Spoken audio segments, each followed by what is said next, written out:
ಹೀಗೆ ಮುಡಿದಂಗ ಹರಳ ಮಲ್ಲಿಗೆ ಮುಡಿದಂಗ ಕಲ್ಯಾಣ ಶರಣರ ನೆನೆಯು ನನ್ನ ಮನವಿ ಅಂತೇಳಿ ಜನಪದ ಭಾಳ ಸೊಗಸಾಗಿ ಹೇಳ್ತಾರೆ. ಜನಪದರ ಮೇಲೆ, ಜನಸಾಮಾನ್ಯರ ಮೇಲೆ ಶರಣರ ಪ್ರಭಾವ ಭಾಳ ಇದೆ. ಇವತ್ತು ವಚನ ಶ್ರವಣದ ಮುಖ್ಯವಾಗಿರ್ತಕ್ಕಂಥದ್ದು, ಅವತ್ತು ಅಲಮ ಪ್ರಭು ಅವರೊಂದು ವಚನವನ್ನು ಅವತ್ತು ನಿರ್ವಚನ ಮಾಡಿದ್ದೆ. ಇವತ್ತು ಅಕ್ಕಮದೇವಿಯವರೊಂದು ವಚನವನ್ನು ನಿರ್ವಚನ ಅಂದರೆ ಭಾಳ ಸರಳ ಇದೆ. ಅಲಮ ಪ್ರಭುದು ಭಾಳ ಕಠೋರವಾಗಿರ್ತಕ್ಕಂಥದ್ದು. ಅದನ್ನು ಸ್ವಲ್ಪ ಮುಂದುವರಿಸಿ ಈ ಒಂದು ಅಕ್ಕಮಹಾದೇವಿಯನ್ನು ಒಂದು ಸ್ವಲ್ಪ ಹೇಳ್ತಾ ಇದ್ದೆ. ಅಕ್ಕಮಹಾದೇವಿ ಭಾಳ ಚಿಕ್ಕ ವಯಸ್ಸಿನ ಶರಣೆ. ಯಾಕೆಂದರೆ ಎಲ್ಲರೂ ಆ ಒಂದು ಮಧುರ ಭಕ್ತಿಯನ್ನು ಪಡೆದಂಥವ್ರು. ಮಧುರ ಭಕ್ತಿ ಅಂದರೆ ಪರಮಾತ್ಮನನ್ನೇ ಗಂಡನೆಂದು ತಿಳ್ಕೊಂಡು ಅವನನ್ನು ಆರಾಧನೆ ಮಾಡಿ ಅವನನ್ನು ವಹಿಸಿಕೊಂಡಂಥ ವ್ಯಕ್ತಿತ್ವ. ಸಣ್ಣವರಾದರೂ ಕೂಡ ಆಕೆಯನ್ನು ಎಲ್ಲರೂ ಅಕ್ಕ ಅಕ್ಕ ಅಕ್ಕ ಅಂತ ಕರೆದು. ಇವತ್ತು ಅಕ್ಕ ನಮ್ಮ ಇಡೀ ಭಾರತ ದೇಶದ ಅಥವಾ ಇಡೀ ಪ್ರಪಂಚದಲ್ಲಿ ಕೊಡ್ತೀವಿ ಮೊದಲನೇ ಕವಿತ್ರಿ. ಆಕೆ ಕೊಟ್ಟಂಥ ವಚನಗಳು ಅದ್ಭುತವಾಗಿದ್ದಾವೆ. ಆಕೆ ತನ್ನ ಅನುಭವಗಳನ್ನು, ತನ್ನ ಮೊದಲ ಭಕ್ತಿಯನ್ನು ತನ್ನ ವಚನಗಳಲ್ಲಿ ಸುಮಾರು ಆಕೆ ಒಂದು 300 ಅಥವಾ 400 ವಚನಗಳು ಸಿಕ್ಕವಂತ ಅನಿಸ್ತದೆ. ಭಾಳಷ್ಟು ಸಿಕ್ಕಿಲ್ಲ. ಅಷ್ಟು ವಚನದಲ್ಲಿ ಕೂಡ ಭಾಳ ಅದ್ಭುತವಾಗಿರ್ತಕ್ಕಂಥ ತನ್ನ ಅನುಭವಗಳನ್ನು ಮತ್ತು ಸಾಮಾಜಿಕವಾಗಿರ್ತಕ್ಕಂಥ ವಿಚಾರಗಳನ್ನು ಮತ್ತು ಸಂಸಾರದ ಬಗ್ಗೆ ಆಕೆ ಸಾಕಷ್ಟು. ಯಾಕಂದರೆ ಆಕೆ ಇಹದ ಗಂಡನ ತೊರೆದು ಪರದ ಗಂಡನಿಗಾಗಿ ಹರಸಿ ಹೊರಟಳು ಮಹಾದೇವಿಯಕ್ಕ. ಜಯಮರಣಗಳಿಲ್ಲದ ಚಲುವನೆನೆ ಒಲಿಸಿದಳು ಪರದೈವ ಪತಿದೇವರು. ಊಟ ಮಾಡಿದ್ರು. ಅವಾಗೇನಂತಿದ್ರು, ಪತಿಯ ಪರದೈವ ಅಂತಿದ್ರು. ಈಗೇನು ಮಾಡಿದ್ರು, ಪರದೈವ ಪತಿದೇವ ಮಾಡಿದ್ರು, ಊಟ ಮಾಡಿದ್ರು. ನೋಡಿ ಎಷ್ಟು ಅದ್ಭುತ. ಪರಮಾತ್ಮನನ್ನೇ ಗಂಡ ಅಂತೇಳಿ ಒಂದು ಈಗ ಹಾಗೆ ಲಗ್ನ ಆಗಿತ್ತು. ಕೌಶಿಕ ಅಂತಕ್ಕಂಥ ರಾಜ ಮದುವೆ ಮಾಡ್ಕೊಂಡಿದ್ದ. ಆಕೆ ಒಂದು ಷರತ್ತು ಬೈತಿದ್ಲು. ಆ ಷರಕ್ಕೆ ಮೀರಿ ಕೂಡಲೇ ಆಕೆ ಮನೆ ಬಿಟ್ಟು ಹೊರಗೆ ಬಂದು ವೈರಾಗ್ಯ ನಿಧಿಯಾಗಿ ಕಲ್ಯಾಣಕ್ಕೆ ಬಂದು ಮತ್ತು ಕಲ್ಯಾಣದಲ್ಲಿ ಎಲ್ಲ ಶರಣರ ಅನುಭವವನ್ನು ಪಡೆದುಕೊಂಡು ಮತ್ತು ಶ್ರೀಶೈಲದಲ್ಲಿ ಹೋಗಿ ಒಂದು ಕಳವನದಲ್ಲಿ ಮತ್ತು ಅಲ್ಲೊಂದು ಯೋಗ ಮಂಟಪ ಅಂತಿದೆ. ಅಲ್ಲಿ ನಾನು ಹೋಗಿ ಬಂದಿದ್ದೀನಿ. ಭಾಳ ಅದ್ಭುತವಾಗಿದೆ. ಅಲ್ಲಿ ನೋಡಿದ್ರೆ ಅಲ್ಲಿ ಕುಂತ್ಕೊಂಡ್ಬಿಟ್ರೆ ಸಣ್ಣ ಐಸಿರ್ತದೆ. ನಾವೇನಂತೂ ಅಲ್ಲ ಪಿರಮಿಡ್ ಅಂತ, ಪಿರಮಿಡ್ ಕುಂತ್ಕೊಂಡ್ಬಿಟ್ರೆ ಸಣ್ಣ ಜಿಳಿ ಜಿಳಿ ನೀರು ಹರಿತಿರ್ತಾವೆ. ಮತ್ತು ಅಲ್ಲಿ ಕೆಳಗೊಂದು ಬಾಳೆ ಗಿಡ ಬೆಳೆಸಿರ್ತಾರೆ, ಕದಳಿ ಅಂತೇಳಿ. ಕದಳಿ ಅಂತ ಕರೀತಾರೆ. ಅಲ್ಲಿ ಸಾಕಷ್ಟು ಮಂದಿ ಸಾಧುಗಳು ಹಿಂದಿನಿಂದಲೂ ಅಲಮ ಪ್ರಭು ಕೂಡ ಅಲ್ಲೇ ಒಂದು ಐಕ್ಯವನ್ನು ಪಡೆದಂಥ ಸ್ಥಳ. ಭಾಳ ಅದ್ಭುತವಾಗಿದೆ. ಅಲ್ಲಿ ಕೆಲವೊಬ್ಬರು ಅಲ್ಲಿ ಕುರಿತು ಸಾಧನೆ ಮಾಡ್ತಾರೆ. ಅಕ್ಕನ ಮಹಾದೇವಿ ಬಗ್ಗೆ ನಾನೊಂದು ಪದ್ಯವನ್ನು ಬರೆದೀನಿ, ಅದನ್ನು ಹೇಳಿ ಮುಂದಾಕಿದ್ದೀನಿ. ಉಡುತಡಿ ಅಂಗಳದಿ ಅಕ್ಕ ಮಹಾದೇವಿ ಬಂದಳು, ಚಿತ್ತಾರದ ಕಲಸ ಹೊತ್ತು ನಿರ್ಮಲ ಜಲ ತಂದಳು. ಮಾಟದ ಆ ಕಲಶ ಕಂಡು ನೀರಡಿಸಿದ ಕೌಶಿಕ, ದಾಹದ ಪರಿಹಾರಕ್ಕೆಂದು ಬೇಡಿದ ಶೀತೋದಕ. ಪರಸ್ಥಳದಿ ಪುರುಷನುಂಟು ಅವಗೆ ನೀರು ಮೀಸಲು, ಕೊಡಲಾರನು ತೊಲಗು ಮರಳೆ ಸೆರಗನು ಬಿಡು ಹೋಗಲು. ಸೀರೆಯನ್ನೇ ಕಳಿಸಿಕೊಟ್ಟು ಹೊರಬಂದಳು ಗತ್ತಲೆ, ಸೀರೆಯನ್ನೇ ಕಳಿಸಿಕೊಟ್ಟು ಹೊರಬಂದಳು ಗತ್ತಲೆ. ಕೇಶಾಂಬರದ ಅಡಿಯಾಗಿ ಹೊರಟಳು ಅವನತ್ತಲೆ. ಚಂಜಡೆಗಳ ಸುಲಿಪಗಳ ನಗೆಮೊಗದವ ನರಸುತ್ತ, ಹಗಲೆನ್ನದೆ ഇരുಳೆನ್ನದೆ ನಾಡೊಳೆಲ್ಲ ಹುಡುಕುತ್ತ. ಬೆಳದಿಂಗಳು ಬಿಸಿಯಾಯಿತು ಬೇಯುತ ಗಂಡಾದಳು, ತಂಗಾಳಿ ಉರಿಯಾಯಿತು ನೋಯುತ ಬಡವಾದಳು. ಅರಗಿಳಿಗಳೇ ಅಳಿಕುಲಗಳೇ ಮಾಮರಗಳೇ ಹೇಳಿದೆ, ಕಲಹಂಸವೇ ಕಲಕಂಠವೇ ಬೆಳದಿಂಗಳೇ ಕೇಳಿದೆ. ನನ್ನನ್ನೆಲ್ಲ ಎಲ್ಲಿರುವನು ನೀವಾದರೂ ಬಲ್ಲಿರೆ, ನಿಮ್ಮನೊಂದು ಬೇಡಿಕೊಂಡೆ ಕಂಡರೆ ನನಗೆ ತೋರಿದೆ. ಕನವರಿಸುತ್ತ ಕಲ್ಯಾಣಕ್ಕೆ ಬಂದಳು, ಅನುಭಾವದ ಮಂಟಪದಲ್ಲಿ ಮುಡಿಯಾಗುತ್ತ ನಿಂದಳು. ಬಸವಯ್ಯನ ಮಗಳಾದಳು, ಅಸೆಮನೆಯಲ್ಲಿ ಕುಳಿತಳು. ಅಸಂಖ್ಯಾತ ಶರಣಗಣದಿ ಮಧುವಣಗಿತಿಯಾದಳು. ಚಿಕ್ಕ ಚಿಕ್ಕ ಜಡೆಗಳುಳ್ಳ ಇನಿಯನ ಹಿಂಬಾಲಿಸಿ, ಮಿಕ್ಕಿ ಮೀರಿ ಹೋಗುವನ ತೆಕ್ಕೆಯಲ್ಲಿ ಬಂಧಿಸಿ. ಸಾವಿಲ್ಲದ ಕೇಡಿಲ್ಲದ ಚೆಲುವನ ಕೈ ಹಿಡಿದಳು, ಚನ್ನಮಲ್ಲಿ ಕಾರ್ಜುನನಿಗೆ ಒಲವಿನ ಸತಿಯಾದಳು. ಶ್ರೀಶೈಲದ ಶಿಖರವೇರಿ ಭವಹರನನ್ನು ಕಂಡಳು, ಕದಳಿವನದಿ ರಸಬಾಳೆಯ ಬಾಗಿದ ಕೊನೆಯಾದಳು. ಕೊಟ್ಟು ಕಳಚಿ ಕೆಳಬೀಳುವ ಮಾಗಿದ ಪದವಾದಳು, ಬಯಲಿನಲ್ಲಿ ಬಯಲಾದಳು, ಲಿಂಗಕ್ಕೆ ಎಡೆಯಾದಳು. ಇಷ್ಟು ಇದು ಸ್ವಲ್ಪ ಮೇಲಾಗುತ್ತೆ. ಆದರೂ ಬಿಡಿಸಿದ್ರೆ ಅದರಲ್ಲಿ ಕೆಲವೊಂದು ರೂಪಕಗಳು ಅಂತಿರ್ತಾವೆ. ಆ ರೂಪಗಳನ್ನು ಬೆಳೆಸಿದ್ರೆ ನಿಮ್ಗೆ ಗುಣ ಯಾಕಂದ್ರೆ ಕವಿ ಅದನ್ನ ಅದ್ರ ಒಂದು ಮರ್ಮ ಇಟ್ಟಿರ್ತಾರೆ. 2-3 ಸಲ ಹೋದ್ರೆ ಅರ್ಥ ಆಗೋದು, ಹಾಗಾಗಿ ಸಲ ಆಗೋದಿಲ್ಲ. ಉಡುತಡಿಯಂಗಳಲ್ಲಿ ಅಕ್ಕ ಮಹಾದೇವಿ ಬಂದು ಹೇಳಿದ್ರೆ ಉಡುತಡಿಯಲ್ಲಿ ಆಕೆ ಜನಿಸಿದಳು ಅಂತಕ್ಕಂಥದ್ದು ಅಲ್ಲಿ ಸ್ಟಾರ್ಟ್ ಆಗಿ ಲಾಸ್ಟ್ ಎಲ್ಲಿ ಬರ್ತಾರೆ ಉಡುತಡಿಯಂಗಳಲ್ಲಿ ಅಕ್ಕ ಮಹಾದೇವಿ. ಅಂಗಡ ಅಂದ್ರೆ ಆಕೆ ನೀರು ಹೊತ್ಕೊಂಡು, ನಾನೊಂದು ಬೆಳಗಾಂದಾಗ ಅಕ್ಕ ಮಹಾದೇವಿದು ನಾಟಕ ನೋಡಿದ್ದೆ, ಅದ್ರ ಪ್ರಭಾವವಾಗಿ ಬಂತು. ಆಕೆ ನೀರು ಹೊತ್ಕೊಂಡು ಬರ್ತಿರ್ತಾಳೆ, ಕೌಶಿಕ ಬೆನ್ನತ್ತಾನೆ ಅಂದ್ರೆ ಆವದು ಉಡುತಡಿ ಅಂಗಳದಿ ಅಕ್ಕ ಮಹಾದೇವಿ ಬಂದಳು.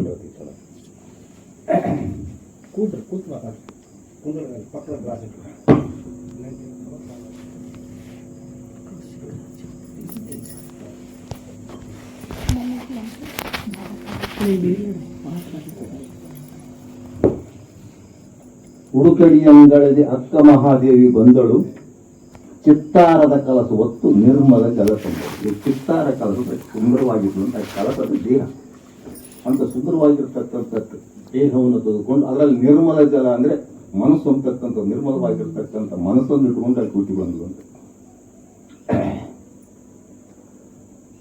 ಮಾಟದ ಆ ಕಲಸ ಕಂಡು ನೀರಡಿಸಿದ ಕೌಶಿಕ, ಅದು ಮಾಟದ ಕಡೆ ಬಹಳ ಸುಂದರವಾಗಿರ್ತಕ್ಕಂಥ ಸೌಂದರ್ಯವನ್ನು ನೋಡಿ ಕೌಶಿಕ ಮಹಾರಾಜ ಮೋಹಗೊಳ್ತಾನೆ, ನಾನು ಮದುವೆಯಾದಂತ ಕಂಡುಕೊಟ್ಟ. ದಾಹದ ಪರಿಹಾರಕ್ಕೆಂದು ಬೇಡಿದ ಶೀತೋದಕ್ಕಾಗಿ ತಂದಂತ ನೀರು ಅಂದ್ರೆ ಆ ಮನಸ್ಸನ್ನು ನನಗೆ ಕೊಡುವಂತ ವಿಚಾರ. ಪರಸ್ಥಳದಿ ಪುರುಷನುಂಟು ಅವಧಿ ನೀರು ಮೀಸಲು. ಈ ಮನಸ್ಸು ನಿನಗಲ್ಲ, ಅವನಿಗೆ. ಪರಸ್ಥಳ ಅಂದ್ರೆ ಮೇಲೆ ಅಂತ ಒಂದು ಅರ್ಥ ಆಗ್ತದೆ, ಬೇರೆ ಊರು ಅಂತ ಅರ್ಥ.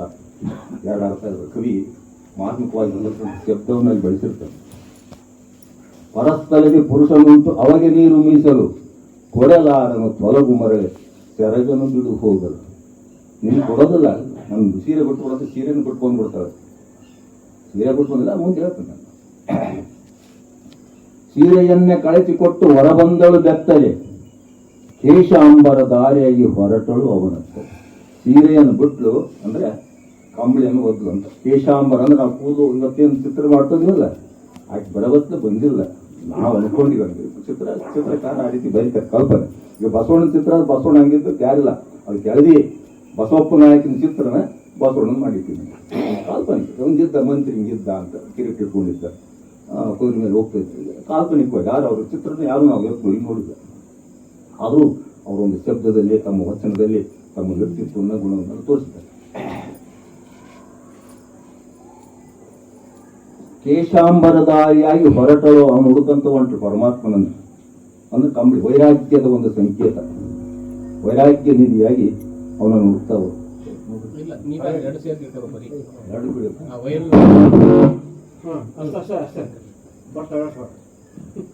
ವೈರಾಗ್ಯ ನಿಧಿ ಆಗೋದು. ನಮ್ಮ ವೈರಾಗ್ಯ ಹೆಂಗಿರ್ತಕ್ಕಂದ್ರೆ ಆಕೆ ವೈರಾಗ್ಯ ಪರಮಾತ್ಮ ಕಾಣ್ಬೇಕಂತ ಹಂಬಲದಿಂದ ಆಕೆ ಬಿಟ್ಟು ಮನೆ ಬಿಟ್ಟು ದಾರಿ ಉಂಟ ಮಾಡ್ಲಿ. ಎಷ್ಟೋ ಮಂದಿ ಆಕಿ ಕಾಡ್ತಾರ, ಬೇಡ್ತಾರ, ನಮ್ಮನ್ನು ಯಾಕೆ ಬರ ಅಂತ ಎಲ್ಲ ವಚನಗಳಲ್ಲಿ ಹೇಳ್ಕೊಡ್ತಾರೆ, ವಚನಗಳೆಲ್ಲ ಬರ್ತಾವ. ನಮ್ದು ಹೆಂಗಿರ್ತಂದ್ರೆ ನಮ್ಮ ವೈರಾಗ್ಯ ಹೆಂಗಿರ್ತದೆ, ಒಂದು ಚುಟುಕನ್ನು ಹೇಳಿ ಮುಂದೋಗ್ತೀನಿ. ಯಾಕಂದ್ರೆ ಕೆಲವೊಬ್ಬರಿಗೆ ಚುಟುಕಿ ಹಾಸ್ಯ ಮತ್ತು ಆಧ್ಯಾತ್ಮ ಎರಡು ನನ್ನ ಹಾಸ್ಯ ಮತ್ತು ಆಧ್ಯಾತ್ಮ ಎರಡು ಇಟ್ಕೊಂಡು. ಯಾಕಂದ್ರೆ ನಮ್ಮ ರಜನೀಶ್ ಅವರು ಏನದರಲ್ಲ, ಓಶೋರು ನನ್ನ ಕಲ್ಲಲ್ಲಿ ಕೆಲವೊಂದು ದೃಷ್ಟಾಂತ ಹಾಸ್ಯ ಹೇಳ್ತಾರೆ. ಹಂಗಾದ್ರೆ ಜನಕ್ಕೆ ಮುಡ್ತದೆ. ಊರು ಬಿಟ್ಟ ಅವನಿಗೆ ವೈರಾಗ್ಯ ಆಗ್ಬೇಕಂತೇಳಿ ಹೊಂಟವನು. ಊರು ಬಿಟ್ಟ, ಕೇರಿ ಬಿಟ್ಟ, ಜನ ಬಿಟ್ಟ, ಜಾನುವಾರು ಬಿಟ್ಟ, ಮೀಸೆ ಬಿಟ್ಟ, ಗಡ್ಡ ಬಿಟ್ಟ, ಕಾವಿ ತೊಟ್ಟ, ಕಣ್ಣ ಮುಂದೆ ಆಧ್ಯಾತ್ಮದ ಬೆಟ್ಟ. ಇಳಿದು ಬಂದಳು, ಸುಳಿದು ಬಂದಳು, ಕಣ್ಣು ಬಿಟ್ಟ, ಕಣ್ಣಿನಲ್ಲಿ ಕಣ್ಣನಿಟ್ಟ, ಎಲ್ಲ ಬಿಟ್ಟಿದ್ದವ ಅವನಿಗೆ ಸನ್ಯಾಸವನ್ನೇ ಬಿಟ್ಟ. ಹಿಂಗಿರ್ತದೆ. ಮತ್ತೆ ಇನ್ನೊಬ್ರು ನಮ್ಮಂತ ಸಂಸಾರಿಕ ಆದ್ರೆ ಹೆಂಗಿರ್ತೀವಿ, ಅದಕ್ಕೊಂದು ನಾನು ಬರ್ರಿ ಮಾಡದಿ ಬಂದು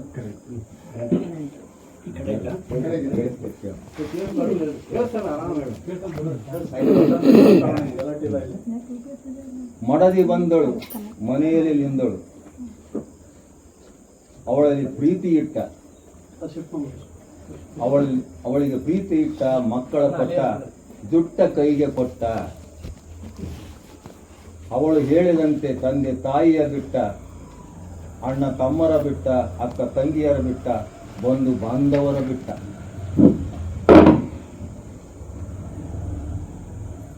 ತಂದೆ ತಾಯಿಯ ಬಿಟ್ಟ, ಬಂಧು ಬಾಂಧವರು ಬಿಟ್ಟ, ಅಕ್ಕ ತಂಗಿಯರು ಬಿಟ್ಟ, ಎಲ್ಲರನ್ನೂ ಬಿಟ್ಟ.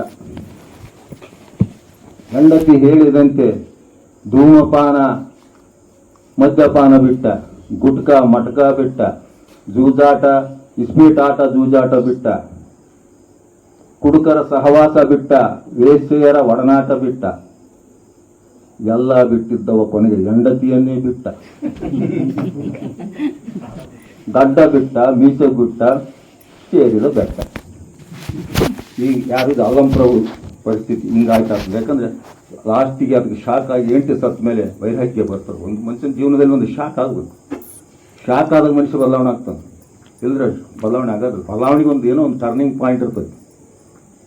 ಆಗ ಆ ಒಂದು ಹೆಂಡತಿಯ ಸಾವನ್ನ ಕಂಡು ಇದು ಸಾವು ಅಂದ್ರೆ ಏನು ಅನ್ನೋದು ಹುಡುಕ್ತಾ ಹೊಂಟಾಗ್ತದೆ.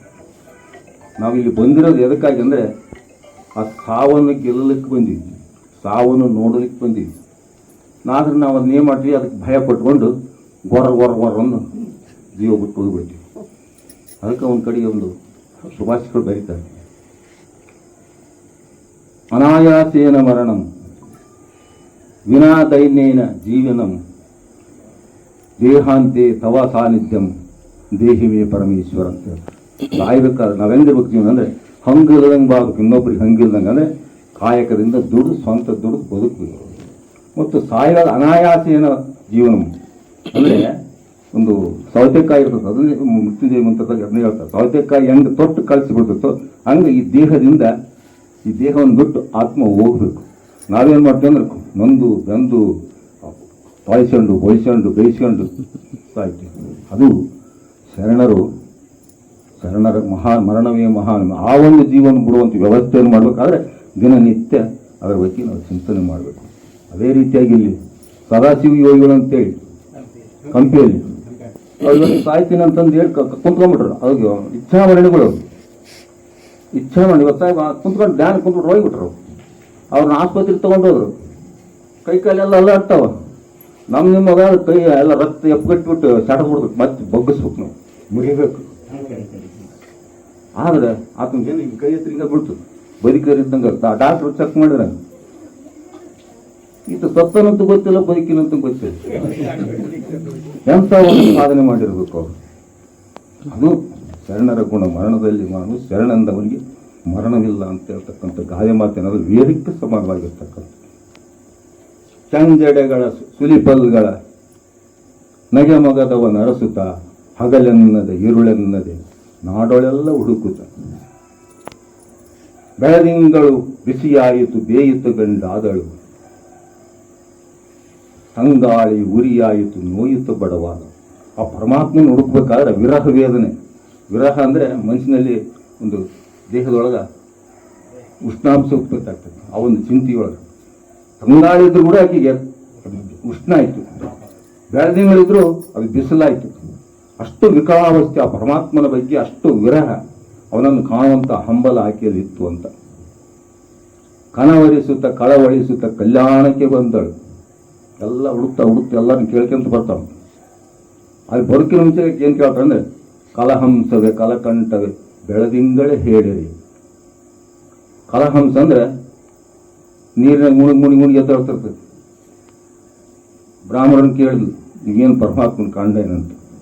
ಕಲಕಂಠವೇ ಸಂಗೀತದ ಕೋಗಿಲೆ ಹಾಡಿದಂಗೆ ಹಾಡೋನು ಕೇಳಿ ಸಂಗೀತಗಾರನ ಪರಮಾತ್ಮನ ಕಂಡಿಯ. ಹಳೆ ಕುಲಗಳೇ ಅರಗಿಳಿಗಳೇ ಕೇಳ್ತೋಟಾಳೆ.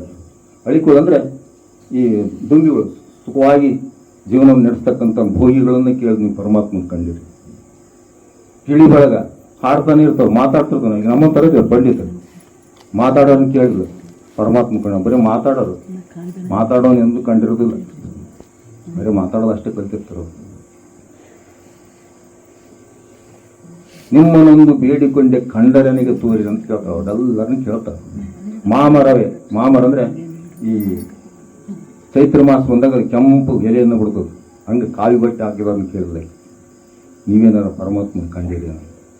ಬೆಳದಿಂಗಳೇ ಹೇಳಿರಿ. ಬೆಳದಿಂಗಳು ಬಿಳಿ ಬಟ್ಟೆ ಹಾಕಿದಾರೆ ಇರ್ತಾರೆ ಸ್ವಾಮಿಗಳು ಕೆಲವರು. ಅವ್ರನ್ನೂ ಕೇಳಿದ್ರು, ಯಾರು ಸರಿಯಾಗಿ ಉತ್ತರ ಕೊಡಲಿಲ್ಲ. ಯಾರೂ ಆಕೆಗೆ ಎಲ್ಲೂ ಯಾರು ಇಡೀ ದೇಶವನ್ನು ಸುತ್ತಾಡಲಿ ಕೊನೆಗೆ ಕಳವಳಿಸುತ್ತ ಕನವರಿಸುತ್ತ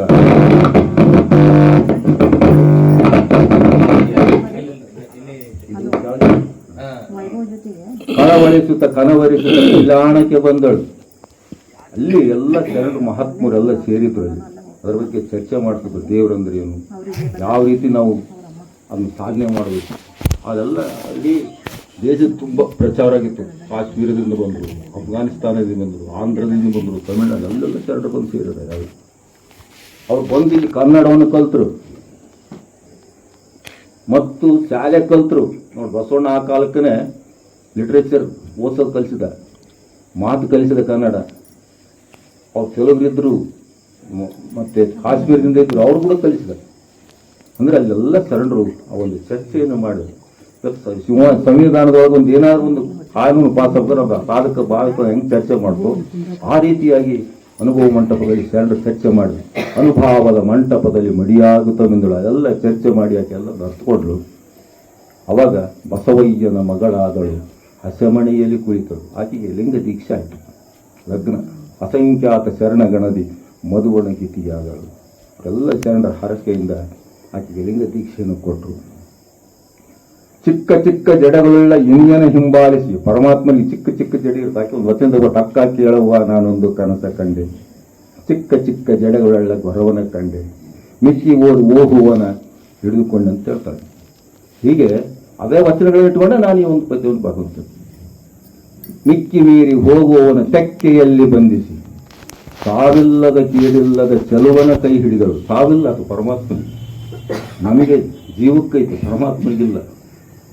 ಚನ್ನ ಮಲ್ಲಿಕಾರ್ಜುನನ ಒಲವಿನ ಸತಿಯಾದಳು. ಎಲ್ಲರಿಗಿಂತ, ಎಲ್ಲ ಶರಣರಿಗಿಂತ ಅದ್ಭುತವಾಗಿರ್ತಕ್ಕಂಥ ಸತಿ ಯಾರಲ್ಲ, ಪರಮಾತ್ಮನನ್ನೇ ಗಂಡನಾಗಿ ಮಾಡ್ತಕ್ಕಂಥ ಆಕೆ ಒಬ್ಬಕ್ಕೆ. ಮುಂದೆ ಶ್ರೀಶೈಲದ ಶಿಖರವೇರಿ ಭವಹರನನ್ನು ಕಂಡಳು. ನಾವು ಶ್ರೀಶೈಲ ಅಂದ್ರೆ ಆ ಶ್ರೀಶೈಲ, ಇದು ಶ್ರೀಶೈಲ. ಶಿರವೇ ಶ್ರೀಗಿರಿಯ ಅಂತ ಹೇಳ್ತಾರೆ ನಮ್ಮ ಬೇರೂರು ಕೊಂಡ್ತಾತ. ಶಿರವೇ ಶ್ರೀಗಿರಿ, ನಮ್ಮ ಸದಾಶಿವಗಳು ಅಂತಾರೆ ಶಿರವೇ ಬ್ರಹ್ಮಾಂಡ ಅಂತ ಹೇಳ್ತಾರೆ. ಈ ಶಿರದೊಳಗೆ ಎಲ್ಲದೈತೆ, ಅದನ್ನು ನಾವು ತಿಳ್ಕೊಂಡಿಲ್ಲ. ಶಿರವೇ ಶ್ರೀಗಿರಿ ಭವಹರನ, ಶ್ರೀಶೈಲದ ಶಿಖರವೇರಿ ಭವಹರನನ್ನು ಕಂಡು. ಭವಹರ ಅಂದ್ರೆ ಹುಟ್ಟು ಸಾವನ್ನು ಕಾಯ್ತಕ್ಕಂಥವನ್ನು ಕಂಡ್ಲಕ್ಕೆ ಪರಮಾತ್ಮ. ಕದಳಿ ವನದಿ ರಸಬಾಳೆಯ ಬಾಗಿದ ಕೊನೆಯಾದಳು. ಕದಳಿ ಅಂದ್ರೆ ಅದು ಇರ್ಬೋದು, ಅಥವಾ ಈ ದೇಹದ ಕದಳಿ ಅಂತ ಹೇಳ್ತಕ್ಕ ರಸಬಾಳೆ ಆಕೆ ಮಾಗಿ ಹುಟ್ಲು, ಅಮೃತವನ್ನು ಪಡ್ಕೊಂಡ್ಲು. ರಸ ಮಾಗಿದ ಫಲವಾದಳು. ರಸಬಾಳೆಯ ಕೊನೆ ಅಂದ್ರೆ ಬಾಗಿಲು ವಯಸ್ಸೂ ಆಯಿತು ಮತ್ತು ಬಾಗಿಲು ವಿನಮ್ರತೆ. ಆಕೆಯಲ್ಲಿ ಒಂದು ಅದ್ಭುತವಾಗಿರ್ತಕ್ಕಂಥ ಒಂದು ಭಕ್ತಿಯ ಸಂಚಯವಾಯಿತು ಅಂತ. ತದನಂತರದಲ್ಲಿ ತೊಟ್ಟು ಕಳಚಿ ಕೆಳಬೀಳುವ ಮಾಗಿದ ಫಲವಾದ. ಈ ದೇಹ ತಟಕ್ಕ ಬಿದ್ದಂಗೆ ಹೋಗುತ್ತೆ, ಹಂಗೆ ಪರಮಾತ್ಮನಲ್ಲಿ ಆಕೆ ಅರ್ಪಣ ಆದಂತ. ಬಯಲಿನಲ್ಲಿ ಬಯಲಾದಳು, ಲಿಂಗಕ್ಕೆ ಎಡೆಯಾದಳು. ಎಡೆ ಅಂದರೆ ನೈವೇದ್ಯ ಅಂತ ಒಂದು ಅರ್ಥ ಆಗುತ್ತೆ, ಮತ್ತು ಸ್ಥಾನ ಜಾಗ ಅಂತ ಒಂದು ಅರ್ಥ. ಹೀಗೆ ಅಕ್ಕಮಹಾದೇವಿಯ ಜೀವನ ಅದ್ಭುತ. ಈಗಿನ ಒಂದು ನಾರಿಯರಿಗೆ ಒಂದು ಆದರ್ಶಪ್ರಾಯ. ಗಂಡನನ್ನು ಬಿಟ್ಟು ಆ ಒಂದು ಅರಸೊತ್ತಿಗೆಯನ್ನು ಕಿತ್ತೊಗೆದು ಆ ಸಂಪತ್ತನ್ನು ಬಿಟ್ಟು ವೈರಾಗ್ಯ ಮೂರ್ತಿಯಾಗಿ ಈ ಒಂದು ಸಾಧನೆಯನ್ನು ಮಾಡಿದ್ದಾಳಲ್ಲ, ನಿಜವಾಗಿ ನಮ್ಮ ಇಂಡಿಯಾದೊಳಗೆ ಅಲ್ಲ, ಪ್ರಪಂಚದೊಳಗೆ ಮೊದಲನೇ ಕವಿಯತ್ರಿ, ಮೊದಲನೇ ಒಂದು ದೊಡ್ಡ ಸಂತಳು.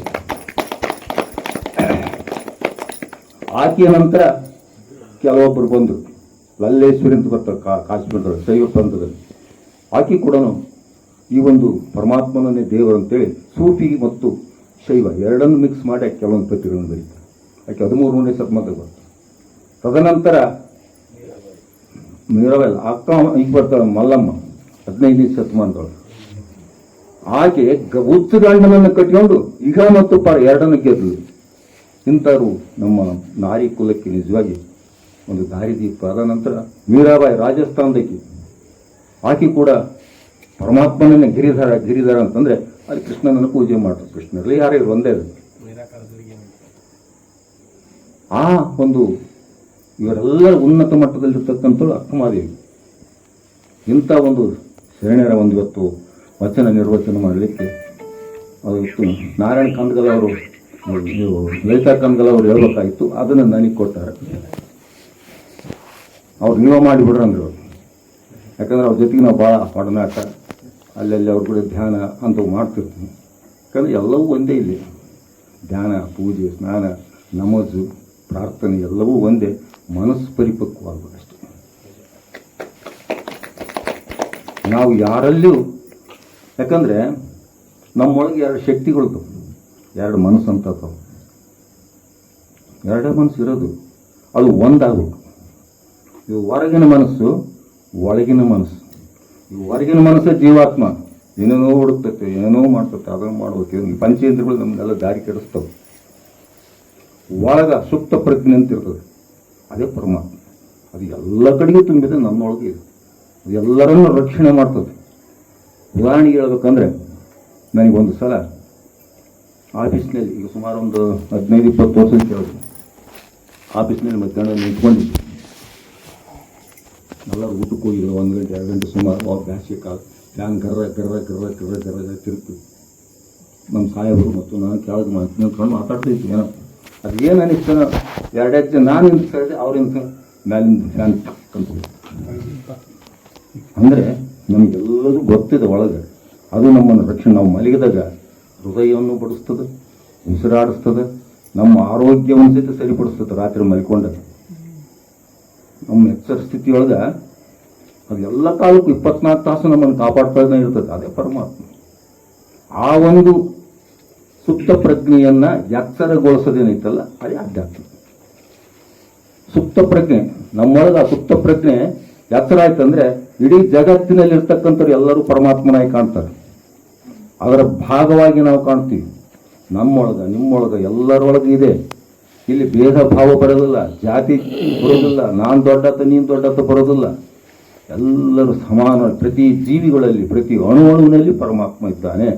ಆ ಶಕ್ತಿ ಇಡೀ ಬ್ರಹ್ಮಾಂಡವನ್ನು ವ್ಯಾಪಿಸಿದೆ. ಅದನ್ನು ಶರಣರು ಒಂದು ಮಾತು ಹೇಳ್ತಾರೆ, ಅಖಂಡೇಶ್ವರ ವಚನದೊಳಗೆ ಒಂದು ಮಾತನ್ನು ಹೇಳ್ತಾರೆ. ತನುವಿನ ಕೊನೆಯಲ್ಲಿ ನೇತ್ರದ ಅನುವ ಕಂಡೆನಯ್ಯ. ತನುವಿನ ಕೊನೆಯಲ್ಲಿ ನೇತ್ರದ ಅನುವ ಕಂಡೆನಯ್ಯ. ಆ ನೇತ್ರದ ಕೊನೆಯಲ್ಲಿ ಮನದ ಚಂಚಲ ಕಂಡೆನಯ್ಯ. ಆ ಮನದ ಕೊನೆಯಲ್ಲಿ ಘನ ಮಹಾ ಶಿವನ ಕಂಡೆನಯ್ಯ. ಆ ಶಿವನಲ್ಲಿ ಅಖಿಲಾಂಡ ಕೋಟಿ ಬ್ರಹ್ಮಾಂಡಗಳಿರ್ಬೋದು ಕಂಡು ಬೆರಗಾದನಯ್ಯ. ನೋಡ್ರಿ, ಮನಸ್ಸಿನಿಂದ ಮೊದಲು ನೇತ್ರ ಶರಣರಿಗೆ ಕಂಡುಹಿಡಿದೇನು, ನೇತ್ರದ ಮುಖಾಂತರ ಹೋಗೋದು. ನಯನ ಇಂದ್ರಿಯಾಣಾಂ ನಯನ ಪ್ರಧಾನಂ ಅಂತ ಹೇಳ್ತಾರೆ. ನಯನ ಅಂದರೆ ನಮ್ಮ ಒಂದು ಕರುಣೇನೈತಲ್ಲ, ಕಣ್ಣು ಅದ್ಭುತವಾಗಿದೆ, ಶಿವಲಿಂಗ ಅಂತ ಕರೀತಾರೆ. ಇನ್ನೇ ಶರಣರು ಪಂಚೇಂದ್ರಿಯಗಳನ್ನು ಲಿಂಗ ಅಂತ ಕರೆದಿದ್ದಾರೆ. ಯಾರು ಹೇಳಿಲ್ಲ. ಕಣ್ಣು ಶಿವಲಿಂಗ, ಮೂಗು ಆಚಾರಲಿಂಗ, ಬಾಯಿ ಪ್ರಸಾದಲಿಂಗ, ಕಿವಿ ಜಂಗಮಲಿಂಗ, ಚರ್ಮ ಜಂಗಮಲಿಂಗ. ಪ್ರತಿಯೊಂದಕ್ಕೂ ಅವರು ಲಿಂಗವನ್ನು ಹೇಳ್ತಾರೆ. ಲಿಂಗ ಅಂದ್ರೆ ಏನು? ಲೀಯತೆ ಗಮ್ಯತೆ. ಅದು ಯಾವಾಗಲೂ ಆ ಸೊನ್ನೆಗಳ ಸುತ್ತನೇ ಇರ್ತದೆ. ಅದಕ್ಕೆಲ್ಲ ಚಲನೆನೇ ಇದೆ. ಈ ಪ್ರಪಂಚ ಎಲ್ಲವೂ ನಾವು ಜಡ ಅಂತ ತಿಳ್ಕೊಂಡಿಲ್ಲ. ಜಡ ಯಾವುದೂ ಇಲ್ಲ. ಭೂಮಿ ತಿರುಗ್ತತೆ, ನಕ್ಷತ್ರವು ತಿರುಗ್ತಾವೆ, ಸೂರ್ಯ ತಿರುಗ್ತಾನೆ, ಎಲ್ಲವೂ ತಿರುಗ್ತಾನೆ ಅದಾವ. ಒಂದು ಅಣು ಸಹಿತ, ಅಣುವಿನಲ್ಲಿ ನ್ಯೂಟ್ರಾನ್, ಪ್ರೋಟಾನ್, ಎಲೆಕ್ಟ್ರಾನ್, ಅದರಿಂದ ಆಗಿರ್ತಕ್ಕಂಥ ಈ ದೇಹ, ಇದರೊಳಗೆ ಎಲ್ಲವೂ ಅಣು ಅಂದಿದೆ. ಅಣುವಿನಲ್ಲಿ ಅವನಿದ್ದಾನೆ. ಅದು ಚೈತನ್ಯ ಸ್ವರೂಪವಾಗಿದೆ. ಆ ಚೈತನ್ಯ ಸ್ವರೂಪವನ್ನು ತಿಳಿಯೋದೇ ಆಧ್ಯಾತ್ಮ. ಅದು ಯಾವುದೇ ಇರ್ಬೋದು. ಅದನ್ನು ತಿಳ್ಕೊಂಡ್ಬಿಟ್ರೆ ಎಲ್ಲ ಜಂಜಡಗಳು ಯಾವಿರೋದಿಲ್ಲ. ನಾನು ಬೇರೆ ಅಲ್ಲ, ಅವನು ಬೇರೆ ಅಲ್ಲ. ಅದು ತಿಳ್ಕೋಬೇಕು. ಇದೇನು ಮಾಡ್ತ, ನಮ್ಮ ಪಂಚೇಂದ್ರಿಯಗಳು ನಮ್ಮನ್ನು ದಾರಿ ತಪ್ಪಿಸ್ತವೆ. ನಮ್ಮ ಪಂಚೇಂದ್ರಿಯಗಳು ಅದಲ್ಲ. ಅದಕ್ಕೊಂದು ನಾನು ಸುಟುಕನ್ನು ಒಂದು ಎಮ್ಮೆ ತಮ್ಮನ ಕದ್ದ ಬರಲಿ. ಆನೆ ಚರ್ಮೇಂದ್ರಿಯಕ್ಕೆ, ಮೀನು ರಸನೇಂದ್ರಿಯಕ್ಕೆ, ಮತ್ತೆ ಹೂದುಂಬಿ ಗಂಧೇಂದ್ರಿಯಕ್ಕೆ, ಜಿಂಕೆ ಶಬ್ದೇಂದ್ರಿಯಕ್ಕೆ, ಚಿಟ್ಟೆ ರೂಪೇಂದ್ರಿಯಕ್ಕೆ, ಚಿಕ್ಕು ಸತ್ತುದ ನೆನೆಯೋ ಎಮ್ಮೆ ತಮ್ಮ. ಇದನ್ನು ಬಿಡಿಸಿ ಹೇಳಿದ್ರೆ ನಿಮ್ಗೆ ಅರ್ಥ ಆಗ್ತದೆ. ಆನೆ ಅದು ಏನು ಮಾಡ್ತಾರೆ, ಆನೆನ ಹಿಡಿಬೇಕಾದ್ರೆ, ಕೆಟ್ಟದಾಗ ಹಿಡಿಬೇಕಾದ್ರೆ ಅವ್ರು ಏನು ಕೆಡ್ಡ ತೆಗಿತಾರೆ, ಹೋಗಿ ಒಂದು ಕುಣಿ ತೆಗಿತಾರೆ. ತೆಗೆದು ಅದ್ರ ಮೇಲೆ ಎಲ್ಲ ಎಲೆ ತೊಪ್ಪಲೆಲ್ಲ ಹಾಕಿ ಮುಚ್ಚಿಬಿಡ್ತಾರೆ. ಒಂದು ಹೆಣ್ಣಾನಿಗೆ ಟ್ರೈನಿಂಗ್ ಕೊಟ್ಟಿರ್ತಾರೆ. ಆ ಹೆಣ್ಣಾನಿ ಏನು ಮಾಡ್ತಾರೆ, ಅದರೆಲ್ಲಾರೆ ಹೋಗಿ ಅವನ್ನೆಲ್ಲ ಗಂಡ ಆನೆಗಳು ಬೆನ್ನತ್ಕೊಂಡು ಬರ್ತಾವೆ. ಚರ್ಮದ ಒಂದು ಆಸೆಗಾಗಿ ಬೆನ್ನಕ್ಕಿ ಏನು ಮಾಡ್ತಾ ಹಿಂಗೆ ಸುತ್ತರ್ಕೊಂಡು ಹಿಂಗೆ ಹೋಗ್ಬಿಡ್ತು. ಹಿಂಗೆ ಇದೇನಾಗ್ಬಿಟ್ಟು ಆನೆ ಸೀದ ಹೋಗಿ ಅದು ಸಿಗುತ್ತೆ ಬಂಧನ ಕೀಳಾಗಿಬಿಡ್ತು. ಬಂಧನ, ಚರ್ಮದಿಂದ ಬಂಧನ. ಮತ್ತು ಮೀನಿಗೆ ಒಂದು ಎರೆಹುಳಂತದ್ದು ಹಾಕಿ ನೀರಿನಾಗ ಬಿಡ್ತಾರೆ. ಆ ನಾಲಿಗೆ ರುಚಿಗೆ ತಿನ್ನೋಕೆ ಹೋಗಿ ಆ ಪೊಂಡಿಗೆ ಸಿಕ್ಕಂಡು ಸತ್ತೋಗ್ತಾರೆ. ಇನ್ನು ಹೂದುಂಬಿ ಎಲ್ಲ ಹೂವಿನಲ್ಲಿ ಮಕ್ಕಳಂದು ತಿನ್ಬೋದು. ಆದರೆ ಸಂಪಿಗೆ ಹೂವು ಅಂತ ಇರ್ತದೆ. ಆ ಸಂಪಿಗೆ ಹೂವಿನ ವಾಸನೆಗೆ ಹೋಗಿ ಅದರಲ್ಲಿರ್ತಕ್ಕಂಥ ದುಂಬಿ ಅಂತ ತಿಂದಾಗ ಆ ಸಂಪಿಗೆ ಹೂವಿನಲ್ಲಿರ್ತಕ್ಕಂಥ ಆ ಮಕರಂದ ಏನದು ವಿಷ ಆಗಿರ್ತದೆ, ಅದು ತಿಂದು ಸತ್ತೋಗಿಬಿಡ್ತದೆ. ಮತ್ತು ಜಿಂಕೆ ಏನು ಮಾಡ್ತಾರೆ, ಎಲ್ಲೇ ಸ್ವಲ್ಪ ಶಬ್ದ ಟಕ್ ಟಕ್ ಟಕ್ ಟಕ್ ಅಂತ ಹಾಕ್ಯಂತ ಹೋಗ್ಬಿಡು. ಅವ್ರು ಅದನ್ನ ಹಿಡಿಬೇಕಾದ್ರೆ ಏನು ಪ್ಲಾನ್ ಮಾಡ್ತಾರೆ ಅಂದರೆ, ಈ ಕಡೆ ಶಬ್ದ ಮಾಡ್ತಾರೆ, ಆ ಕಡೆ ಬಲೆ ಹಾಕಿರ್ತಾರೆ. ಅವರು ಇಲ್ಲಿ ಶಬ್ದ ಮಾಡಿದ್ರೆ ಹಾಕ್ಯಂತ ಆ ಬಲೆ ಬಿದ್ದು ಸಿಕ್ಬಿಡ್ತಾರೆ. ಮತ್ತೆ ಇನ್ನು ಪತಂಗ ಚಿಟ್ಟೆ ಅಂತೀವಿ, ಅದೇನು ಮಾಡ್ತದೆ, ದೀಪದ ಚಿಟ್ಟಿರ್ತೀವಿ, ಅದು ಹೂವು ಅಂತ ತಿನ್ಕೊಂಡು ಹೋಗಿ ಸುಟ್ಕೊಂಡು ಸತ್ತೋಯ್ತು. ಒಂದೊಂದು ಇಂದ್ರಿಯದಿಂದ ಒಂದೊಂದು ಪ್ರಾಣಿ ಸಾವಾಯ್ತು ಅಂದಮೇಲೆ ನಮ್ಗೆ 5 ಇಂದ್ರಿಯಗಳು ಎಷ್ಟು ಇಟ್ಟು ಮಾಡಲಿಕ್ಕಲ್ಲ. ನಮ್ಮ ಈ 5 ಇಂದ್ರಿಯಗಳನ್ನ ಒಳಮುಖ ಮಾಡಂಥದ್ದೇ ಶರಣರ ಒಂದು ಅಕ್ಕಮದಿಯ ಒಂದು ವಚನ. ಇವು ಹೊರಮುಖವಾಗಿದ್ದಾವೆ, ಅವು ಒಳಮುಖ ಆಗಬೇಕು. ಒಳಮುಖ ಆಗೋದು ಹೆಂಗೆ, ಅದನ್ನು ನಾವು ಆಲೋಚನೆ ಮಾಡಬೇಕು. ಅದನ್ನೇ ಈಗ ನಾವು ಪೂಜೆಯೊಳಗೆ ಉಸಿರಿನ ಪರಿಮಳವಿರಲು ಕುಸುಮದ ಹಂಗೆ ಕೈ ಅಂತ ಹೇಳ್ತಾಳೆ ಅಕ್ಕಮಾರಿ ತನ್ನ ಅನುಭವ. ನಮ್ಮ ಉಸಿರು ಸಾಕ್ಷಾತ್ಕಾರ ಆದಾಗ ಅನೇಕ ಸುವಾಸನೆ ಭರಿತವಾಗಿರ್ತಕ್ಕಂಥ ವಾಸನೆ ಬರ್ತದೆ. ಅದರ ಸಲುವಾಗಿ ಅದರ ಉದ್ದೇಶಕ್ಕಾಗಿ ನಾವು ಊದಿನ ಕಡ್ಡಿ ಧೂಪಗಳನ್ನು ಹಾಕೋದು. ಯಾಕಂದರೆ ಅದನ್ನು ಜಾಗೃತ ಮಾಡ್ಕೊಳ್ಳೋಕ್ಕಾಗಿ ಹೊರಗಿನ ಮುಖಾಂತರ ಒಳಗೆ ಹೋಗು. ಮತ್ತು ಮುಸ್ಲಿಮ್ಸ್ ಏನು ಮಾಡ್ತಾರೋ, ಮೈಗೆಲ್ಲ ಸೆಂಟ್ ಹಾಕಿರ್ತಾರೆ, ತುಂಬ ಸ್ನಾನ ಮಾಡ್ತಾರೆ, ಸೆಂಟ್ ಹಾಕಿರ್ತಾರೆ.